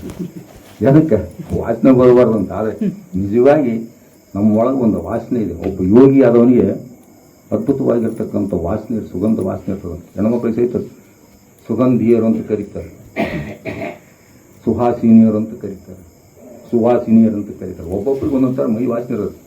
ಸುಕ್ಕಡಿ ನಮಗೆ ಬರ್ಬೇಕಾದ್ರೆ ಕಿವಿಗೆ ಯಾಕೆ ಬಂದು ಗಾನ ಮಾಡ್ತಂದ್ರೆ ನಮ್ಮ ಗೌರಿನ ವಾಸನೆ ಆ ವಾಸನೆಗೆ ಬಂದು ಬರ್ತಾವೆ ಕಿವಿಗೆ ಮೈ ಅಂತ ಹೇಳಿ ಕೊಡ್ತಾವೆ. ಕಿವಿ ಅಂತಂದ್ರೆ ನಮ್ಮ ಮೈ ವಾಸನೆ ಎಲ್ಲೇನು ಕತ್ಲಾಗಿರಲಿ ಬಂದು ಕಚ್ತಾವು. ಅವನ್ನೆಲ್ಲ ಇಟ್ಟಾರೆ ವಾಸನೆ ಕಚ್ತಾವೆ ಹೋಗ್ಲಂತ. ನಮ್ಮ ವಾಸನೆ ಬೆವ್ರು ಬರಬಾರ್ದು ಅಂತ ದಾರಿ ತೆಗ್ದಿರೋ. ಅಂದರೆ ನಾವು ಪೂಜೆ ಮಾಡ್ತಕ್ಕಂಥ ಅಷ್ಟ ಏನದವಲ್ಲ, ಷೋಡಶೋಪಚಾರ, ಅಷ್ಟವಿಧಾರ್ಚನ ಪೂಜೆ ಮುಖ್ಯ ಏನಂದರೆ ಅದರ ಮುಖಾಂತರ ನಾವು ಒಳಮುಖ ಆಗಬೇಕು ಅಂತ. ಅದನ್ನೇ ನಾವು ಏನು ಮಾಡ್ತೀವಿ, ಹೊರಗೆ ನಿಂತ್ಕೊಂಡ್ಬಿಟ್ಟಿವಿ, ಆಡಂಬರಕ್ಕೆ ನಿಂತ್ಕೊಂಡ್ಬಿಟ್ಟಿವಿ. ಗಂಟೆ ಬಾರಿಸಿದ್ವೇನ, ಕೈ ಮುಗಿದ್ವೇನ, ಹೂಪತ್ರಿ ಏರಿಸಿದ್ವೇನ. ಹೂಪತ್ರಿ ಉಳಿಸೋದು ಏನು ಅಭ್ಯಾಸ ಅರ್ಥ ಮಾಡ್ಕೊಂಡಿಲ್ಲ. ಅದನ್ನು ಪ್ರತಿಯೊಂದನ್ನು ನಮ್ಮ ಮಹಾತ್ಮರು ಶರಣರು ಗುಡಿ ಕಟ್ಟೋದಾಗಲಿ ಗಂಟೆ ಬಾರಿಸೋದಾಗಲಿ ಪ್ರತಿಯೊಂದು ಅರ್ಥವನ್ನು ಇಟ್ಟು ಮಾಡ್ಯಾರ. ಅದನ್ನು ನಾವು ಅರ್ಥೈಸ್ಕೊಳ್ಳಾರ್ದೆ ಅದು ಯೋಗ್ಯವಾಗಿದ್ದವನು ಮಾತ್ರ ಅರ್ಥ ಮಾಡ್ಕೊತಾನೆ. ಯೋಗ್ಯ ಇಲ್ಲದ ಅರ್ಥ. ಗಂಟೆ ಯಾಕೆ ಬಾರಿಸ್ತೀವಿ, ನಮ್ಮೊಳಗೆ ಒಂದು ನಾದ ಇದೆ, ಓಂಕಾರ ನಾದ. ಆ ನಾದದ ಒಂದು ಪ್ರತೀಕ. ಅದನ್ನು ಒಡೆದುಕೊಳ್ಳಿ ನಮ್ಮಲ್ಲಿರ್ತಕ್ಕಂಥ ಮಾನಸಿಕ ಏನಿರ್ತವೆ ತುಮಲಗಳು ಕಟ್ಟೊಡೆಯುತ್ತೆ. ನಾವು ಯಾವಾಗಲೂ ಆಲೋಚನೆ ಮಾಡ್ತಿರ್ತೀವಿ. ಆಲೋಚನೆ ಮಾಡಿ ಮಾಡಿ ಮಾಡಿ ಮಾಡಿ ಇನ್ನೊಬ್ರು ಹುಡ್ಕೊಂಡು ಹೋಗ್ತೀವಿ ನಾವು. ಏಕಾಂತದೊಳಗಿದ್ರೆ ಕೆಲವೊಬ್ರು ಧ್ಯಾನಕ್ಕೆ ಹೋಗಿಸ್ಬಿಟ್ಟು ಎದ್ದೊಡಗಿ ಬಿಡ್ತಾರೆ. ಯಾಕೆ ಎದ್ದೊಡಗ್ತಾರೆ ಅಂದ್ರೆ ಅವ್ರು ಒಳಗೆ ಮನಸ್ಸಿನಾಗ ಆಡ್ತಿರ್ತಾವೆ. ಧ್ಯಾನ ಮಾಡಕ್ಕೆ ಕುಂದ್ರಾಗಲ್ಲ ಅವರು. ಏಕಾಂತ ಅವನಿಗೆ ಅಲ್ಲ, ಅವನಿಗೆ ಲೋಕಾಂತ ಬೇಕು. ಮಂದಿ ನೋಡ್ಕೊಂಡು ಸ್ನೇಹಿತರು ಹುಡ್ಕೊಂಡು ಮಾತಾಡ್ಕೊಂಡು ಆಟ ಆಡ್ಕೊಂಡು ಕುಂದಿರ್ತಾನೆ. ನಮ್ಮ ಮನಸ್ಸಿನ ನೋವುಗಳನ್ನು ದುಃಖಗಳನ್ನು ಮರಿಲಿಕ್ಕೆ ನಾವೇನು ಮಾಡ್ತೀವಿ, ಬೇರೆ ಬೇರೆ ದಾರಿ ಹಿಡ್ತೀವಿ. ಲಗ್ನ ಮಾಡ್ಕೊಂತೀವಿ, ಮಕ್ಕಳಾಡ್ಕೊಂತೀವಿ, ಆಸ್ತಿ ಸಂಪಾದಿಸ್ತೀವಿ, ಹೊಲ ಸಂಪಾದಿಸ್ತೀವಿ. ಇದ್ರೊಳಗೆ ಅರ್ಧ ಹೋಗಿಬಿಡ್ತೈತಿ. ಒಳಗೆ ದುಃಖ ಮರೆಯಕ್ಕಾಗಿ ರೊಕ್ಕಿದ್ನಪ್ಪ ಅಂದ್ರೆ ನನ್ನ ರಾತ್ರಿ ಮಕ್ಕಳು ನಮ್ಮ ಸಾಯವತ್ನಾಗ ನೋಡ್ತಾರಪ್ಪ ಅಂತ. ಯಾರು ನೋಡೋದಿಲ್ಲ, ಅವನೊಬ್ಬನೇ ನೋಡೋಣ, ಕರ್ಕೊಂಡು ಹೋಗೋಣ ಅವನೊಬ್ಬನ. ನಮ್ಮ ಭ್ರಮೆ. ಹಾಗೆ ಪರಮಾತ್ಮನನ್ನು ನಾವು ಹುಡುಕ್ಬೇಕಾದ್ರೆ ಭಾಳಷ್ಟು ಇವನ್ನೆಲ್ಲ ಇಂಜಿನಿಯರ್ ಮಾಡಿದ್ದು ಅದೇ ಉದ್ದೇಶ. ಈ ಪುಷ್ಪವನ್ನು ಯಾಕೆ ಏರಿಸ್ತು ಅಂದರೆ ನಮ್ಮೊಳಗೆ ಅಲ್ಲ, ನಮ್ಮೊಳಗೆ ಅದಾವ 6 ದಳದು, 4 ದಳದು ಕಮಲ, 8 ದಳದು, 12 ದಳದು, 16 ದಳದು, ಸಹಸ್ರಾರ, 2 ದಳ, ಇವು ಅದಾವ ನಮ್ಮೊಳಗೆ. ಈ ಹೂಗಳನ್ನು ಅರಳಿಸ್ಬೇಕು. ನಮ್ಮ ಇರ್ತಕ್ಕಂಥ ಚಕ್ರದಲ್ಲಿ ಅರಳು 4 ಆಧಾರ ಚಕ್ರದಲ್ಲಿ 4 ದಳದ ಕಮಲದೆ ಅಂತ ಹೇಳ್ತಾರೆ. ಅದರ ಉದ್ದೇಶ. ಮತ್ತು ಧೂಪ ಹಾಕೋದು, ದೀಪ ಅಂದ್ರೆ ಏನು? ನಮ್ಮೊಳಗೆ ಜ್ಞಾನದ ಬೆಳಕು ಇದೆ. ನಮ್ಮೊಳಗೆ ಬೆಳಕು ಅದ್ಭುತವಾದ ಕೋಟಿ ಸೂರ್ಯ ಎಲ್ಲರೊಳಗೆ ಐತೆ ಅದು. ಅದಕ್ಕೆ ಏನು ಮಾಡಿ ಈ ಮಾಯ ಮುಚ್ಚಿ ಅದಕ್ಕೆ ಕನ್ನಡಿಗೆ ಒಂದು ಧೂಳ ಹೆಂಗಾಗಿರ್ತದೆ ಹಂಗೆ ಧೂಳ ಹಚ್ಚಿಬಿಡುತ್ತೆ. ಎಲ್ಲ ಮಾಯಾ ಮೋಹದಲ್ಲಿ ಮುಚ್ಚಿ ಆ ಬೆಳಕು ಮರೆಯಾಗಿಬಿಡುತ್ತೆ. ಅದನ್ನು ಓಪನ್ ಮಾಡೋಕೆ ಅದನ್ನು ತಿಕ್ಕು ವಾಯ್ಸ್ ತೊಳಿಬೇಕು. ಅಂದ್ರೆ ನಾವು ದಿನನಿತ್ಯ ಸಾಧನೆ ಮಾಡಬೇಕು. ನಮ್ಮಲ್ಲಿರ್ತಕ್ಕಂಥ ದುರ್ಗುಣಗಳನ್ನು ಬಿಟ್ಟಾಕಿ ಮನಸ್ಸನ್ನು ಏಕಾಗ್ರಗೊಳಿಸಿದಾಗ ಆ ಒಂದು ಒಳಗಿನ ಬೆಳಕು ನಮ್ಮೊಳಗೆ ಸಿಗ್ತದೆ. ಪ್ರತಿಯೊಬ್ಬರಲ್ಲಿ ಇದೆ ಬೆಳಕು. ಕೋಟಿ ಸೂರ್ಯರ ಬೆಳಕಿದೆ. ನಾವೇನು ಬ್ಯಾರ್ಯಾರಲ್ಲ, ಅವನ ಅಂಶ, ಪರಮಾತ್ಮನ ಅಂಶ. ಎಲ್ಲರೂ ಪರಮಾತ್ಮರೇ ಇಲ್ಲೇನು ಆಟ ಆಡೋಕ್ಕೆ ಬಂದೀವಿ, ಕಳಿಸ್ಯಾನ. ನಂದೊಂದು ಆಟ, ಬಸವರಾಜನೊಂದು ಆಟ, ಶರಣ ವಚನಗಳು ಪ್ರಚಾರ ಮಾಡ್ರಂತ ನಾನೇನು ಕವಿಯಾಗಿ ಬರ್ದು ಹೋಗಪ್ಪ ಅಂತ ನಾನು ಕಳಿಸ್ಯಾನ. ಏನೇನೋ ಒಂದು ಕಳಿಸ್ಯಾನ, ಒಂದು ನಮ್ಮದು ಮಣಿಹ, ಅದನ್ನು ಮಾಡಿ ಮುಗಿಸಿ ಹೋಗಲೇಬೇಕು. ಅವ್ನು ಕೊಟ್ಟಂಥ ಕಾರ್ಯ ನಾವು ಮಾಡಿ ಹೋಗಲೇಬೇಕು. ಇದು ಪರಿಮಳದ ಉಸಿರಿನ ಪರಿಮಳವಿರಲು ಕುಸುಮದ ಹಂಗಿ ಕೈಯ ಎದಕ್ಕೆ ಬೇಕಾಗಿತ್ತು ಹೂವು? ಯಪ್ಪು ಅವನ ಜ್ಞಾನವನ್ನು ಪಡ್ಕೊಂಡ್ಮೇಲೆ ಲಿಂಗ ಸಹಿತ ಬೇಕಾಗಿಲ್ಲ. ಆನಂತರ ಸಾಧನೆ ಮಾಡಿದ್ಮೇಲೆ ಇದೇ ಪ್ರಾಣಲಿಂಗ ಆದಮೇಲೆ ಉಸಿರು 21,600 ಸಲ ಉಸಿರಾಡ್ಬೋದು. ಒಂದೊಂದು ಉಸಿರಾಟಕ್ಕೆ ಒಂದು ಜಪ ಅಂತ ಕರೀತಾರೆ. 21,600 ಜಪವು ಜಪಿಸಿದಂತೆ ಏರೋರು ಇಟ್ಕೊಳ್ತಾ ಇರ್ತಾನೆ. ಒಂದು ದಿನಕ್ಕೆ ನಾವು 24 ಗಂಟೆ ಒಳಗೆ 21,600 ಸಲ ಉಸಿರಾಡ್ತೀವಿ. ಆ ಉಸಿರಿಗೆ ಒಮ್ಮೆ ನಮಗೆ ಸಂತೋಷ, ಆನಂದ ಆಗಬೇಕು. ನಮ್ಮ ಉಸಿರು ತಪ್ಪೋಗ್ಬಿಡತ್ತೆ. ನಮ್ಮ ಭಾವಕ್ಕೆ ತಕ್ಕಂತ ನಮ್ಮ ಉಸಿರಾಟ ಬದಲಾಗಿಬಿಡುತ್ತೆ. ಸಿಟ್ಟು ಬಂದಾಗ ನೋಡ್ರಿ ಉಸಿರಾಟ ಸ್ಪೀಡ್ ಆಗಿರ್ತದೆ, ಶಾಂತವಾಗಿದ್ದಾಗ ಕಡಿಮೆ ಇರ್ತದೆ.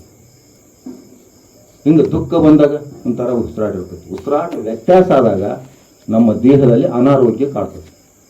ಉಸಿರು ಸಮತ್ವದಲ್ಲಿ ಇಟ್ಕೋಬೇಕು. ಅದಕ್ಕೊಂದು ನಿಯಮ ಇರ್ತದೆ. ನಮ್ಮ ಹೃದಯ ಸದಾಕಾಲ ಡಬ್ ಡಬ್ ಡಬ್ ಬಿಟ್ಲಿತ್ತಂದ್ರೆ ಅದಕ್ಕೊಂದು ತಾಳ ಲಯ ಇರ್ತದೆ. ಉಸಿರಾಟಕ್ಕೆ ಕೂಡ ಒಂದು ಲಯ ಇರ್ತದೆ. ಆ ಲಯದ ಪ್ರಕಾರ ನಾವು ಉಸಿರಾಡಿದರೆ ನಾವು ಆರೋಗ್ಯವಿರ್ತೀವಿ. ಸಣ್ಣ ಕೂಸನ್ನು ನೋಡ್ರಿ, ಎಷ್ಟು ಅವು ಆನಂದವಾಗಿರ್ತವೆ. 3 ತಿಂಗಳು ಕೂಸು ಪರಮಾತ್ಮನ ಸ್ವರೂಪನೇ. ಅವೆಲ್ಲ ಆನಂದವನ್ನು ಒಮ್ಮೆಮ್ಮೆ ಮೆಟ್ಟು ಬಿಡ್ತವೆ. ಯಾಕಂದ್ರೆ ಪರಮಾತ್ಮನ ಸ್ವರೂಪನ ಆನಂದವನ್ನು ಅನುಭವಿಸ್ತಿರ್ತವೆ. ಪರಮಾತ್ಮ ಕಣ್ಣಿಗೆ ಕಾಣೋದಿಲ್ಲ, ಅನುಭವಕ್ಕೆ ಬರ್ತಾನೆ. ನಾವೇನು ಮಾಡಿವಿ, ಪರಮಾತ್ಮ ಮೂರ್ತಿ ಮಾಡಿ ಇಟ್ಬಿಟ್ಟಿವಿ. ಮೂರ್ತಿ ಮಾಡಿ ಇಟ್ಟಿವಿ ಅಂದ್ರೆ ಅದಕ್ಕೆ ಒಂದು ಅರ್ಥನೇ ಐತಿ. ಯಾಕೆ ಮೂರ್ತಿ ಮಾಡಿವಿ? ಒಮ್ಮೆಲೆ ಸುಗುಣೋಪಾಸ, ಒಮ್ಮೆಲೆ ನಿರಾಕಾರಕ್ಕೆ ಹೋಗೋದು ಆಗೋದಿಲ್ಲ. ಆಕಾರ ಇಟ್ಕೊಂಡು ಆಕಾರ ನಿರಾಕಾರ ಏಕೋ ದೇವ ಅಂತ ನಮ್ಮ ಚನ್ನಬಸವಣ್ಣ. ಲಿಂಗ ಆಕಾರ, ನಿರಾಕಾರ ಪ್ರಾಣಲಿಂಗ. ಆ ಉಸಿರಿನ ಸಮತ್ವ ತರೋದೇ ಲಿಂಗ ಪೂಜೆ. ಆ ಉಸಿರಾಟ ಯಾವಾಗ ಮೇಲ್ಮುಖಕ್ಕೆ ಆಗ್ತದೋ, ಮೇಲ್ಮುಖ ಹೋದಂತ ಆನಂದ ಸಿಗ್ತದೆ. ನೀವು ಪೂಜೆ ಮಾಡೋದು ಬೇಕಾಗಿಲ್ಲ.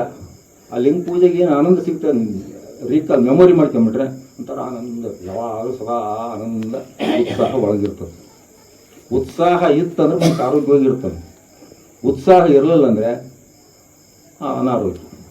ಈ ಅನಾರೋಗ್ಯಕ್ಕೆ ಕಾರಣ ಅಂದ್ರೆ ನಮ್ಮ ಮನಸ್ಸೇ. ನಮ್ಮ ಮನಸ್ಸು ಇಲ್ಲದ್ದೆಲ್ಲ ಚಿಂತೆ ಮಾಡ್ತದೆ.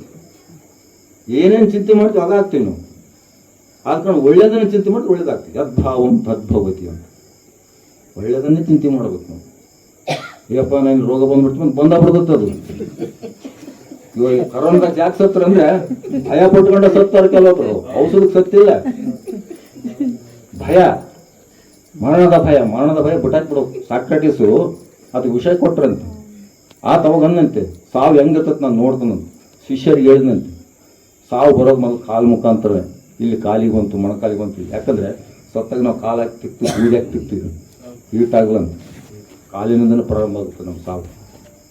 ವಯಸ್ಸಾದಂಗೆಲ್ಲ ಮೊಣಕಾಲುಗಳು ಬಿದ್ದು ಹೋಕ್ಕವ, ಹಾಲೆ ಹಂಗಲ್ಲ ಜುಮ್ ಹಿಡಿತಾವ. ಶುರು ನಮಗೆ ಆ ಕಡೆ ಮುಖನ ನಾವು 60 ದಾಟ್ತಂದ್ರೆ ಮುಗೀತು. ಈ ಕಡೆ ಮನುಷ್ಯಲ್ಲ, ಆ ಕಡೆ ಮನುಷ್ಯನ.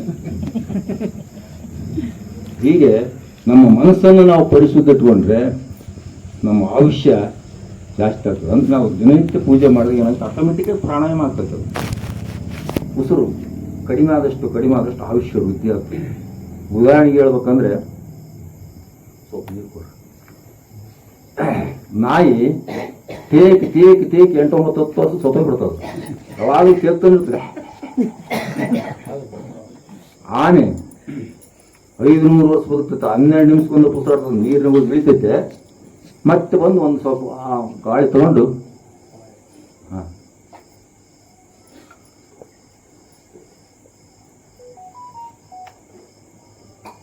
ಅಂದರೆ ನಮ್ಮ ಉಸಿರಾಟವನ್ನು ನಾವು ಗಮನಿಸಬೇಕು. ಆ ಉಸಿರಾಟವನ್ನು ಕಡಿಮೆ ಮಾಡೋದು ಧ್ಯಾನ, ಪೂಜೆ ಎಲ್ಲದು. ಸಮಯ ಆತಂತೇಳಿ ಎಷ್ಟು ಬಂದ 5 ನಿಮಿಷ 3 ನಿಮಿಷ ಆಯ್ತು. ಯಾಕಂದ್ರೆ ನಿರ್ವಚನ ಮಾಡೋಕ್ಕಾಗ ಬರೀ ಇದ್ರಾಗ ಬರ್ಲಾಕ್ ಬಿಟ್ಟು ನಾವು. ಆಯ್ತು. ಉಸಿರಿನ ಪರಿಮಳವಿರಲು ಕುಸುಮದ ಹಂಗೆ ಕೈಯ, ಕ್ಷಮೆ ಶಾಂತಿ ದಯ ಸೈರಣೆ ಇರಲು ಸಮಾಧಿಯ ಹಂಗೆ ಕೈಯ. ಎಲ್ಲ ಯಾಕಂದ್ರೆ ಲಿಂಗ ಗುಣಗಳು ಅಂಗಗುಣ ಹೋಗಿ ಲಿಂಗ ಗುಣ ಬರ್ತಾವ. ನಾವು ಲಿಂಗ ಪೂಜೆ ಮಾಡಿದಾಗ ದಯ ಶಾಂತಿ ಪ್ರೇಮ ಪ್ರೀತಿ ಸಹನೆ ಸೌದಾರ್ಯ. ಸಹನೆನೇ ಇಲ್ಲ ನಮಗೆ, ಎಲ್ಲವೂ ಅರಂಪುರಂ. ಅದಕ್ಕೆ ನಾನು ಒಂದು ಸುಟುಕು ಬರ್ತೀನಿ, ಮನೆಯೊಳಗೆ ಹೆಂಗಿರ್ತೀವಿ ಅಂತ. ನನ್ನ ಕೋಪ ಬಂದಾಗ ಕೂಗುವ ಪ್ರೆಷರ್ ಕುಕ್ಕರ್. ಸಿಟ್ಟು ಹೆಣ್ಮಕ್ಳು ಜಾಸ್ತಿ, ಗಂಡನ ಮೇಲೆ ತಗೊಂಡ್ಬಿಡ್ತಾರ ಅವ್ರು. ಮತ್ತೆ ಸಿಟ್ಟು ಬಂದ್ಮೇಲೆ ಮತ್ತೆ ಅವ್ರನ್ನ ಬಿಡೋದಿಲ್ಲ, ಪುಣ್ಯಕ್ಕೆ ಮುಳ್ಕೊಂತೀವಿ ನಾವು ಬಿಡಬಹುದು, ಅವ್ರು ಬಿಡೋದಿಲ್ಲ. ತಾಪವಾದಾಗ ಹನಿ ಹನಿ ನೀರಿಳಿಸುವ ವಾಟರ್ ಫಿಲ್ಟರ್. ಕೊಂಡಿಳಿಸ್ಬಿಡ್ತಾರೆ ಹೆಣ್ಮಕ್ಳು. ಸಿಟ್ಟು ಬಂತಂದು ಪನಿಗೆ ಅಂತ ಹಡ್ಕೊಳ್ಳೋದು ಅವ್ರು ಬಿಡ್ತಾರೆ. ಇನ್ನು ಮಕ್ಕಳು ಮಿಕ್ಸರ್ ಗ್ರೈಂಡರ್. ನೀನು ತಣತಾವ ಬಗಾಡ್ತಿರ್ತಾರ. ನಾನು ಮಾತ್ರ ಸದಾ ರೆಫ್ರಿಜರೇಟರ್, ಶಾಂತವಾಗಿ ಕೂಲವಾಗಿ. ಲಿಂಗ ಶಾಂತಿ ಸೇರಣೆ. ಈ ಲಿಂಗ ಪೂಜೆಯಿಂದ ಬುದ್ಧಿ ಜ್ಞಾನ ಎಲ್ಲದೂ ಆರೋಗ್ಯ. ಆ ಒಂದು ನಮ್ಮಲ್ಲಿರ್ತಕ್ಕಂಥ ಅಮೃತ ಇಳಿದಾಗ ಅವೆಲ್ಲ ಗುರುಗಳು ಬರ್ತಾವೆ. ಮುಂದೆ ಲೋಕವೇ ತಾನಾದ ಬಳಿಕ ಏಕಾಂತದ ಹಂಗೆ ಕೈಯ ಅಂತ ಹೇಳ್ತಾರೆ. ಪರಮಾತ್ಮನೇ ನಾದಾದ್ಮೇಲೆ ಎಲ್ಲರೊಳಗೆ ನಾನು ಇರ್ತೀನಿ, ಎಲ್ಲರ ಜೊತೆಗೆ ನಾವು ಬೆರಿಬೇಕು. ನಮ್ಮ ಪಾಡಿ ನನ್ನ ಪಾಡಿ ಆಗಿರೋದ ಎಲ್ಲರನ್ನು ಪ್ರೀತಿಯಿಂದ ಕಾಣೋದೆ, ಸೌಹಾರ್ದದಿಂದ ಬದುಕೋದೆ, ಎಲ್ಲರ ಜೊತೆಗೆ ಉತ್ಸಾಹದಿಂದ ಬದುಕಬೇಕು. ಕೆಲವೊಂದು ಕೂಗಿಗೆ ಮನೆ ಕೂತ್ಕೊಂಡ್ಬಿಟ್ಟಿರ್ತಾವೆ, ಹೊರಗೆ ಬರೋದಿಲ್ಲ. ಅವ್ರು ರೋಗ ಮೂಲೆಗೆ ಕುಂತು ಅದ್ಕೊಂಡು ಎಲ್ಲರ ಜೊತೆಗೆ ಬೆರೆತಾಗ ಆನಂದ ಸಂತೋಷ ಸಿಗುತ್ತೆ. ತನ್ನ ಅನುಭವವನ್ನು ಈ ವಚನದಲ್ಲಿ ಅಕ್ಕಮಹಾದೇವಿ ಬಹಳ ಅದ್ಭುತವಾಗಿ ನಮಗೆ ಕೊಟ್ಟಿದ್ದಾಳೆ. ಇಲ್ಲಿ ತನಕ ನನ್ನ ಮಾತುಗಳನ್ನು ತಾವು ಅವತ್ತಂತೂ ಗಡಿಬಿಡಿ ಆಯಿತು. ಇವತ್ತು ಬಹಳ ಶಾಂತವಾಗಿ ಇನ್ನೂ ವಿಷಯ ಇದೆ, ಮುಗಿಯೋದಿಲ್ಲ ಇದು, ನೋ ಎಂಡ್. ಅಲ್ಲ, ಹೀಗೆ ನಾವು ಅಧ್ಯಾತ್ಮದ ಒಂದು ಸಾಧನೆ ಮಾಡೋಣ, ಶರಣರ ವಚನಗಳನ್ನು ಸರಿಯಾಗಿ ಅರ್ಥೈಸ್ಕೊಳ್ಳೋಣ ಮತ್ತು ಎಲ್ಲರಿಂದ ಜೊತೆಗೆ ನಾವು ಪ್ರೀತಿಯಿಂದ ಬಾಳೋಣ. ಮನುಜರ ನಡುವೆ ಪ್ರೀತಿ ಬೆಸವಿದೆ ಧರ್ಮ. ಧರ್ಮದ ಮುಖ್ಯ ಉದ್ದೇಶ ಎಲ್ಲರನ್ನ ಕಪ್ಪಿಕೊಳ್ಳತಕ್ಕಂಥ ಇಂಥ ಒಂದು ಕೆಲಸವನ್ನು ತಾವು ಮಾಡಿದ್ದೀರಿ. ಬಂದವರು ಕಡಿಮೆ ಇದ್ರು ಕೂಡ ಕಟ್ಟಿ ಕಾಳಾಗಿ ನನ್ನ ಒಂದೆರಡು ಮಾತುಗಳನ್ನು ತಾವು ಹಾಕೊಂಡಿದ್ದೀರಿ. ನಮ್ಮ ಅತಿಥಿ ಸ್ಥಾನವನ್ನು ವಹಿಸತಕ್ಕಂಥ ಪ್ರಭಾಕರ್ ಅಂತಕ್ಕಂಥವ್ರು ನಾವು ನೋಡಿದವರು, ನಮ್ಮ ಗ್ರೂಪ್ ಕೈಗೊಳ್ತಾರೆ.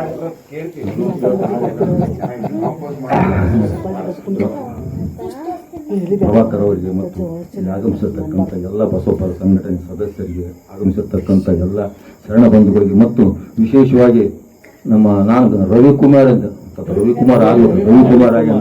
ಇವತ್ತು ಬೇಕಾರೆ ಇವತ್ತು ಗವಿಕುಮಾರ್ ಇದ್ದ, ಇವತ್ತು ರವಿಕುಮಾರ್ ಆಗ್ಯಾನ ಅಂತ ನಾನು ಹೇಳ್ತಾ ಬೆಳಕು ಕೊಡ್ತಾನೆ. ಇವತ್ತೆಲ್ಲರಿಗೆ ಬೆಳಕು ಕೊಟ್ಟಾನೆ. ಅವರು ಕೂಡ ನಮಗೆ ಒಂದು ಸಹಕಾರವನ್ನು ಕೊಟ್ಟಿದ್ದೆ. ಅವರೆಲ್ಲರಿಗೂ ನಿಮ್ಮೆಲ್ಲರಿಗೂ ವಂದಿಸಿ ನನ್ನ ಒಂದೆರಡು ಮಾತುಗಳನ್ನು ಮುಗಿಸ್ತೇನೆ. ಈ ಒಂದು ಅವಕಾಶ ಕೊಟ್ಟಿರ್ತಕ್ಕಂಥ ತಮ್ಮೆಲ್ಲರಿಗೂ ಮತ್ತೊಮ್ಮೆ ವಂದಿಸಿ.